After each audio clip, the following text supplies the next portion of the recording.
part 3. I'm not posting any more parts after this until we get some traction in this bitch. But yeah.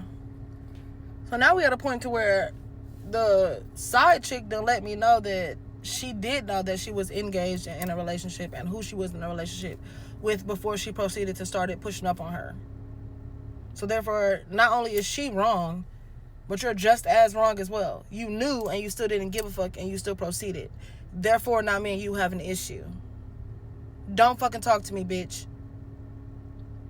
So again, after I even hear this information, I'm still in the car like, bruh, Gabby, just look at me and tell me that you want to be with her instead of me, so I can get the fuck on. You know what I'm saying? She never wants to do that. The bitch can't look at me worth a fuck. The one time she did look at me, the bitch bust out into tears, and that was right before the bitch proceeded to let me know that she knew she was engaged and she knew what she had going on and she didn't give a fuck. I hopped out as soon as the bitch said what she said. I hopped my ass out the car. I got out the car and I went home. Sure did.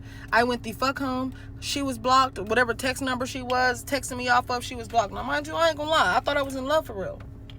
So I did cry. I was crying. I was angry. I was upset. I was mad. I was pissed. Because first of all, I'm trying to figure out how the fuck were you playing in my face. And I don't even really know the timeline of when y'all even started fucking off with each other. But I'm just gonna put the timeline at when you started going out with your cousin again. And I sent you at this address. The moment I sent you at this address, something was bullshit because you was at this address for days at a time. Like, yeah, you would come home, you would see me, you would stop at the gas station and, you know, see me, bring me food and shit like that. But you was still going back to this same address. Whole time we sharing each other's location. So you can't be slick, bitch.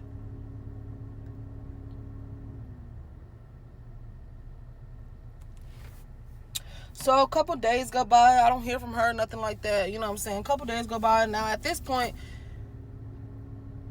she got her PS5 back. There's nothing that I have that she needs. There's nothing that she has that I need. Because everything that I had at her house was my shit that I brought from my own house, which is right here. She lives right there. So a couple weeks go by, you know, about a month and a half, maybe 2 months. And, you know what I'm saying? I'm living my best life. I'm still working at the gas station. And then, so remember like how I told y'all her daddy lives right next door to her. Her daddy lives right next door to her, but he's an older guy and he has a lot of friends, like male friends, older male friends, and some like middle-aged too, you know what I'm saying, and some young niggas as well. So he be having them in and out their place, but again, they live right next door. So there's a lot of times to where she'll be sitting over there at her daddy house drinking or smoking or whatever, and he'll have his homeboys over there. So therefore now she's meeting his friends is meeting her as his daughter. But she's dressed as like a stud, acts as like a stud, you know what I'm saying? But looks can be deceiving, clearly. So I'm working at the gas station and I'm about to get off, and one of her dad's homeboys that she's cool with as well, because he was at our engagement party. That's the funny thing. He comes in the gas station, we talking and shit. He buys me some cigarettes. He buys me something else. And then he's like, you want me to walk you home? I was like, you can walk me to the corner of my house, but you're not going inside my house.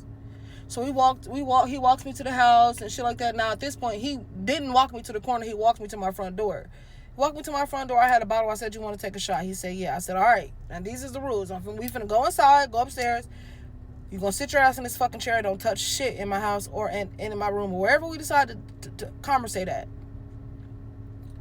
So in my house, my sister lives with me and we have 3 dogs. So we had a dog at that time, but I have 3 at that time.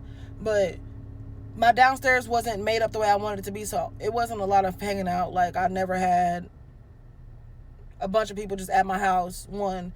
And if I did have 1 or 2 people up at my house, my room is kind of big, so we would sit upstairs. I would have chairs and shit like that. Like, don't sit on my fucking bed. Don't go looking through my fucking room, bitch. Sit your ass down, take these shots, or smoke. You know what I'm saying? That's all you're here for. That's it. Because it's not my only place. I don't want my sister to walk in and feel uncomfortable. She pays bills here too, so I do know how to be respectful. So I invite him in. We go upstairs. We smoking. And then we started taking shots. And then, like, before he walked me home, he had told me that he had took something. But I wasn't paying attention to what he said he had took. Because I don't give a fuck. And I don't really fuck off with people that pop pills. It's not my thing. So we up there. We probably about 3 shots in. Maybe about 20 minutes done passed. About 3 shots in. We have a half a, you know what. You know, we done smoked half of, you know what. Now we sitting there talking. And he trying to sweet talk me, but I don't get sweet talking really easily, especially not by no nigga. So I'm just looking at him like, now mind you, this is a tall, skinny, lanky ass nigga who is known in this whole entire neighborhood and probably everywhere else he goes that he snorts pills and does every fucking thing else. Me personally, I didn't give a fuck about none of that because you're not a friend of mine and this is not nothing I do on a regular basis. You know what I'm saying? So we in there smoking, we drinking, and 15, 20 minutes and pass by. He blurts out, yeah, me and Gabby fucked. I'm like, but then he proceeds to keep talking like that's not what the fuck he just said. So I sit there, I pause, I'm like, no, what the fuck did you just say? He's like, yeah, me and Gabby fucked, but she didn't want me to tell you. I said, excuse me? When was this? I need a time, I need a date, I need a daytime, I need to, where the fuck was I at?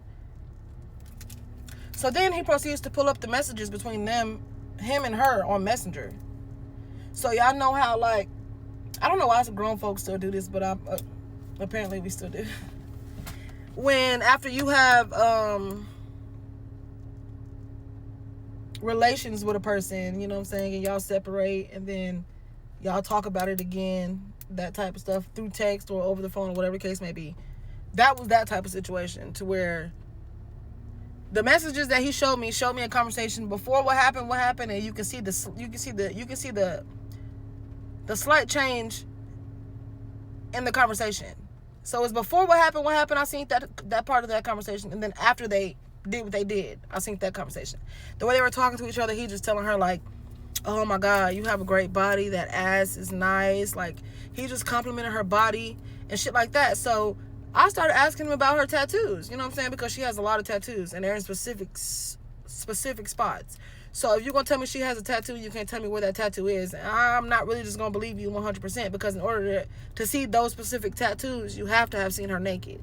So then he started describing her body and her tattoos and the places that her tattoos are. There's no way you can see those tattoos anywhere else unless she sent you pictures of them or you seen it for yourself. So I force him. He's like, well, she didn't want me to tell you. So I force him. I'll type a message from him to her on Facebook telling her as him that he told me that they had sex. And I made him hit send before I put him out of my motherfucking house. So as soon as I knew he sent that, I sent that message. I put him the fuck out of my house. I said, don't ever talk to me again. So his whole reasoning behind saying it in the first place was because he felt like, okay, I already fucked one of y'all. So maybe because you already know she cheated on you, you'll want to fuck her knowing that she fucked me while y'all was together. Nigga, are you slow? That's not going to get you no coochie. You just played yourself. But anyways, because you wasn't going to get no coochie anyway. But if that was the case, if you were somebody who I was going to get some coochie to, you just played yourself out of it. Stupid. Niggas are dumb. So I picked my bottle up. I had a fucking big ass bottle of Amsterdam. I picked that bitch up and I said, get the fuck out of my house now. And if you don't leave, I'm going to crack your ass and call the police and wait for them to show up. Get out. So he leaves. He's still trying, I'm sorry this, I'm sorry that. I didn't know, blah, blah. Yeah, you did. You knew because you was at our engagement party. You're a liar. So not even 10 minutes after I put this nigga out my fucking house. Now, mind y'all, she's still blocked on my phone. Here I am getting a no caller ID. Phone call. Now you want to call and explain. What's there to explain? I already know the facts. But now at this point, it's what he told me versus whatever it is that she's going to tell me. And what I've already seen, which is the proof. Right? So you can't lie, bitch. I already know the truth. Who told you this? Blah, blah, blah, bro. I ran down the whole situation to him like, bro, he already let me know. Can we meet up and talk? Can we meet up and talk? Can we meet up and talk? So I met her at the gas station a couple days later after that. I met her at the gas station and we talked about it. Yeah, I know I could have done better. It was just, he took advantage of me, blah, blah. I'm like, okay. This is not the first time you've said a man has taken advantage of you and you didn't say nothing to nobody about it. One, your daddy is a hothead and that's his homeboy. So if you let your daddy, even if you just let your daddy know that his homeboy tried to take advantage of you, your daddy would have handled the situation, would have beat that nigga ass, and you know that. But instead, you proceeded to let whatever happened happen and didn't say nothing to nobody. And you kept living your life like nothing happened. But I'm supposed to sit here and act like this man came into your house and took advantage of you while I was at work. Jumped over your back porch and came in there and